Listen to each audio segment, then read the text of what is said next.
Welcome back you watching morning with Fiza. और नाज़रीन, अब हम पूछेंगे यहाँ पर कासिम साहब से कि जो हंटिंग है, प्रोडक्ट हंटिंग है, इसके बारे में किस तरीके से पता कर सकते हैं। अगर हम प्रोडक्ट को बाय करना चाहते हैं तो हमें क्या करना पड़ेगा, कौन से ऐसे जो जगहें हैं जहाँ से हम ये प्रोडक्ट हंटिंग कर सकते हैं और सही प्रोडक्ट उठा सकते हैं, क्या तरीक़ेकार है, प्लीज़ बताइएगा। अच्छा फ़िज़ा, बिफ़ोर मैं ये चीज़ बताऊँ कि आपने कौन सी प्रोडक्ट्स हंट करनी है, उसके कहते हैं क्राइटेरिया क्या है।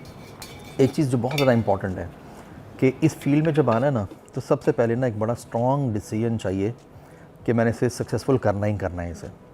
बहुत सारे लोग ना डिसीजन लेते हैं, स्टार्ट करते हैं और बीच में छोड़ देते हैं। इसमें एक चीज़ जो बहुत ज़्यादा ज़रूरी है कि before 180 days you will not leave it. ठीक हो गया। 180 दिन है कि 6 माह आपने ना मुसलसल मेहनत करनी है। अगर आप समझते हैं कि आप 6 माह मुसलसल हर रोज़ कम से कम 4 घंटे मेहनत नहीं कर सकते तो इस फील्ड में ना आए, क्योंकि ये रातों रात अमीर होने वाली चीज़ें नहीं है। ये एक प्रॉपर बिज़नेस है, एक प्रॉपर काम है, इस पर कहते हैं मेहनत करनी पड़ती है, इसको सीखना पड़ता है। लेकिन जो इसका फ़ायदा है वो ये कि while sitting in Lahore, while sitting in Gilgit, while sitting in Quetta, Multan, आप पूरी दुनिया में अपनी सेल्स कर सकते हैं। आपके कनेक्शन जो हैं कहते हैं पूरी दुनिया के अंदर कहते बिल्ड हो जाते हैं। इस वक्त मेरे बहुत सारे ऐसे स्टूडेंट्स हैं कि जिनके क्लाइंट्स हैं, उनको यूके बुला लिया, अमेरिका बुला लिया, ऑस्ट्रेलिया बुला लिया, उनके काम से खुश हो गए। तो सबसे पहले एक बड़ा स्ट्रॉन्ग डिसीजन कि जी मैं अब इसमें आ गई हूँ, मैंने ये चीज़ मैं ये कर रही हूँ। बच्चे स्कूल भेजने के बाद मेरे पास टाइम होता है, या जब मैं यूनिवर्सिटी से वापस आती हूँ तो कहते हैं मेरे पास कितना टाइम होता है, या मैं मेरे जॉब से फ्री होता हूँ तो मेरे पास 3 से 4 घंटे होते हैं, या कहते हैं वीकेंड्स होते हैं। तो पहले तो एक इंतहाई स्ट्रॉन्ग डिसीजन यहाँ पे, इसके बगैर वो सक्सेस नहीं आती। अब आपका ये वाला सवाल कि प्रोडक्ट हंटिंग के लिए कहते हैं क्या क्राइटेरिया होना चाहिए। हम ये कहते हैं कि जब आप इसको स्टार्ट करें, जब आप न्यू हैं तो ज़्यादा कॉम्प्लेक्स कहते हैं प्रोडक्ट्स वगैरह के अंदर ना आ जाएं, आप सिंपल प्रोडक्ट्स के अंदर हैं। फॉर एग्जांपल कौन से ऐसी प्रोडक्ट्स जिनकी कोई एक्सपायरी डेट नहीं होती, राइट। हाँ, ऐसी प्रोडक्ट्स के जो ब्रेकेबल नहीं होती कि भाई आपने फॉर एग्जांपल शिप की और वो कहीं रास्ते में टूट गई, आपको तो कहते लॉस हो गया ना, राइट। तो आपने ये जो ब्रेकेबल कहते प्रोडक्ट्स हैं उसके अंदर नहीं जाना। फिर ये कि कोई भी ऐसी प्रोडक्ट्स जो खाने की हैं या स्किन पे लगाने की हैं वो नहीं बेचनी स्टार्ट में, क्योंकि ना यूके, यूएस, ऑस्ट्रेलिया वगैरह में ना इसकी लॉज और कहते हैं रेगुलेशंस बड़े स्ट्रिक्ट होते हैं इसके। अच्छा, आप जाएं यानी कि जो आपकी कहते हैं आउटडोर एंड कहते हैं कैंपिंग है, इसी तरीके से आपके कहते हैं किचन आइटम्स हो गए आपके, इसी तरीके से आपके कहते हैं गार्डनिंग की कहते हैं बहुत सारे आइटम्स हैं, आपके कहते हैं पेट के बहुत सारे आइटम्स हैं, जैसे आपकी बिल्लियाँ, आपके डॉग्स वगैरह होते हैं, उनके टॉयज़ हो गए, उनके मतलब उनकी जो भी एसेसरीज़ वगैरह हैं उसके अंदर आप कहते जा सकते हैं। फिर ऑटो मोबाइल जो है यानी कि आपकी गाड़ियाँ वगैरह, इनके non active parts, for example mats हो गए, मतलब इस तरह की ये जो चीज़ें होती हैं। अच्छा, जो बिल्कुल बिगिनर्स हैं उनके लिए कोई ऐसे 3-4 प्रोडक्ट्स बता दें कि जो जिससे वो बिल्कुल स्टार्ट ले सकते हैं स्टार्टअप के लिए।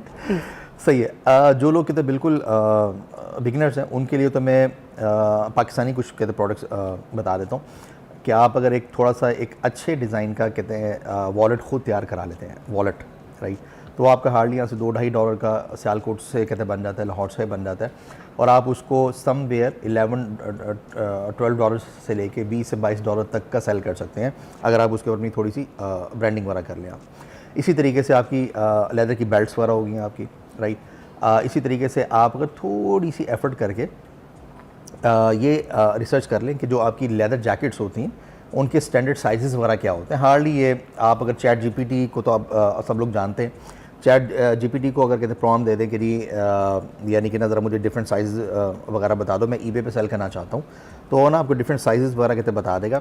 वो आप लाहौर, सियालकोट, कहीं भी आप जाएँ जहाँ पे लेदर की जैकेट्स वगैरह लोग कहते हैं असीरे होते हैं, उनसे आप जाके बात कर लें। हमारे साथ बहुत सारे स्टूडेंट्स हैं। मेरा एक स्टूडेंट है, वो तकरीबन $1 मिलियन पर मंथ से ज़्यादा सिर्फ इस एक एरिया से कमाता है। पाकिस्तानी ईबे अकाउंट के ऊपर $1 मिलियन से ज़्यादा कमाता है सिर्फ लेदर जैकेट्स सेल करके। अच्छा, जो शिपिंग के चार्जेस हैं, हाँ जी, वो अपनी पॉकेट से पे करते हैं या फिर ये इसी जो $11 के बारे में आप बात बता रहे हैं, जैसे इसमें जो कुछ चीज़ें बन रही है सारा कुछ, तो ये इसी में शामिल है? नहीं, उस एक पर्स में, एक जो $11 का जो पर्स है सपोज, उसमें कितने पैसे बचेंगे? अच्छा, ये जो मैंने छोटे आइटम्स की ये जो बात की ना, फॉर एग्जाम्पल बेल्ट है आपका, कहते हैं वॉलेट वगैरह, इसका ये कि ना, इसका एक जो कार्टन है जिसमें 100-200 पीस होंगे, वो आप एक ही दफ़ा भिजवा देंगे अमेरिका में, फिर वहाँ से लोकल शिपिंग होगी। अच्छा, वहाँ से लोकल शिपिंग कैसे होती है? वो ना सर्विसेज वहाँ पे होती है? हाँ जी, वहाँ पे इस तरह की ना कहते हैं थर्ड पार्टी सर्विसेज होती हैं, उसको हम लोग कहते हैं 3PL या फुलफिलमेंट सेंटर्स बोलते हैं हम उसे, राइट। हमारे अपने भी हैं जो हम अपने स्टूडेंट्स को ना कहते रेफ़र कर देते होते हैं, वो कहते हैं वहाँ पे रखवा के और वहाँ से ना कहते शिप कर रहे होते हैं। ये हमने थ्रू आउट द वर्ल्ड एक इकोसिस्टम कहते बिल्ड किया हुआ है। तो इस वजह से हमारे जो स्टूडेंट्स की जो सक्सेस रेशो बहुत हाई है ना, उसकी रीज़न बेसिकली ये है कि उनको एक पूरा इकोसिस्टम देते हैं, सोच से लेकर डॉलर्स के जेब में डालने तक, राइट। सोच, फिर उसके बाद ट्रेडिंग प्रोसेस, कैसे आपने आगे चलना है। अच्छा, अब आपके वो आइटम्स जिनकी प्राइस $100 या इससे ज़्यादा की है, जिनकी रिटेल प्राइस $100 या इससे ज़्यादा की है, वो आप आइटम ब आइटम शिप कर सकते हैं यहाँ से पाकिस्तान से। वो आप आमतौर पर DHL से कर रहे होते हैं, FedEx से आप कर रहे होते हैं, आप कहते UPS से कर रहे होते हैं, एक और कंपनी है स्काईनेट। पहले हम पाकिस्तान पोस्ट से भी किया करते थे, लेकिन हमारी दुआ है कि पाकिस्तान पोस्ट ठीक हो जाए। पाकिस्तान पोस्ट बस जिस तरह से बाकी हमारे सरकारी इदारे हैं, अगर कोई पाकिस्तान पोस्ट के सरबराहान अगर ये बात सुन रहे हैं, पाकिस्तान पोस्ट ना इस वक्त पाकिस्तान की तकदीर बदल सकती है अगर वो अपनी प्राइसेस को और अपने प्रोसेसेस को थोड़ा सा ठीक कर ले। पाकिस्तानी ई-कॉमर्स सेलर जो है ना, अगले 5 सालों के अंदर हर साल पाकिस्तान पोस्ट को $1 अरब से ज़्यादा का रेवेन्यू करके दे सकते हैं। $1 अरब से ज़्यादा का रेवेन्यू सिर्फ पाकिस्तानी ई-कॉमर्स सर्विस करके दे सकते हैं। अगर लास्ट में कुछ कहना चाहेंगे, ख़ास तौर पे पाकिस्तानी अवाम जो हर वक्त रोती रहती है, हमारी यूथ रोती रहती है कि काम नहीं है तो क्या करें, सोते रहते हैं, साढ़े 12-12 1-1 बजे तक सो के उठते हैं, घर वाले कहते हैं ज़िंदा लाश की तरह पड़े रहते हो, रोटी तोड़ रहे हो। तो वो जो ताने सुन रहे हैं, उन बच्चों को कुछ बता दें, उन यूथ को बता दें जिनकी कुछ पढ़ाई भी ख़त्म हो गई है और अब उनके पास करने को कुछ नहीं है, नौकरी के धक्के खा रहे हैं, जाके इंटरव्यू देते हैं, नौकरी लगती कोई नहीं है।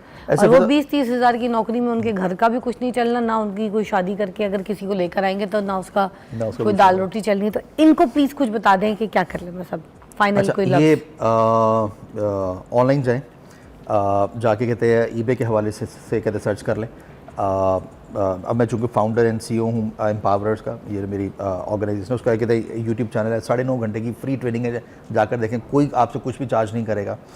आप अगर ये वाला कहते मॉर्निंग शो देख रहे हैं, तो इस मॉर्निंग शो ने आपको एक ये वाला रास्ता बता दिया कि अभी आप 9.5 घंटे की बोली कहते ट्रेनिंग देखें, उसको प्रॉपर्ली फॉलो करें और उसके बाद आप eBay पर आएँ और सेल्स करनी स्टार्ट करें। इससे पहले वही एक बात, स्ट्रॉन्ग डिसीजन बना लें कि आपने आज के बाद से डॉलर्स में अर्निंग करनी है, क्योंकि डॉलर्स में अर्निंग करने से ना बरकत बहुत पड़ती है। कैसे कि अगर आज से, और आपके ऊपर ना महंगाई का असर नहीं होता डॉलर्स में कमाने से। कैसे? अगर आज से 3 साल पहले $1000 फॉर एग्जांपल 1.5 लाख बनता था, तो आज वही $1000 बनता है कहते $2.25 लाख। तो महंगाई बढ़ने का असर आप पे नहीं होता। Thank you so much Qasim साहब, बहुत बहुत शुक्रिया। कमाइए, पैसा कमाइए, कोई नहीं रोक रहा आपको, सिर्फ आपके ये जो स्किल्स हैं और ये जो आपकी सोच है, ये आपको अमीर बना सकती है।